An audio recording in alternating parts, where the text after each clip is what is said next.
Many in the chamber know my background. I was a New York State Trooper and the Sheriff of Erie County, and very proud to have served as a law enforcement officer and with two extremely professional law enforcement agencies who worked hard each and every day to ensure professional and ethical law enforcement and to ensure that those that crossed the line within their ranks were held accountable. It's my experience that the overwhelming amount of police officers and police agencies across the country are honest, decent public servants who work hard each and every day to keep our communities safe. We need to look no further than the police statistics. Up until last year, the crime statistics were at record lows. And certainly the police officers didn't do it by themselves.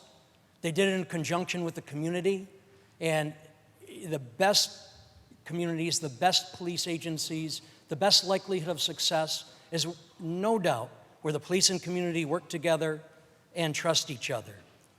There is no honest, decent police chief. There is no honest, decent police officer who does not want to make sure that the bad cops are held accountable. The question, of course, is how best do we do that? We don't do it by taking the civil rights away from individuals, in this case, police officers. We now, by repealing 50A of the Civil Rights Law, we put New York State's laws that relates to police disciplinary records on par with Minnesota, which allows for full public accessibility to police disciplinary records. We look at what took place in Minnesota, and I don't even want to say the police officer's name. He was a disgrace to everybody. It was reprehensible what took place. He should be held accountable, and no doubt he will. We know now, because it's been publicized worldwide, that that officer had, if I'm not mistaken, 18 complaints of misconduct against him. The civil rights law, or the lack of our civil rights law here, or that lack of the equivalent over there, had nothing to do with the lack of accountability of that officer. The Minneapolis Police Department and its administration failed everybody. City Hall over there failed everybody by not holding that police officer accountable and allowing him to be out there and those ultimate events to take place. We talked in committee, but we had an hour, 45-minute codes committee that really was among the best discussion that I heard in my time here.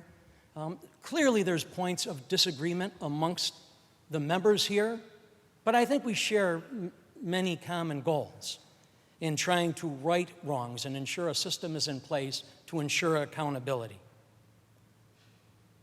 I have a problem, though, where we allow unfounded and unsubstantiated complaints to be used against any individual. We hear debate, we hear people often talking about the police wrongly accusing a citizen of something. This is no different. A wrongful accusation is a wrongful accusation, and it shouldn't be allowed to be used against anybody.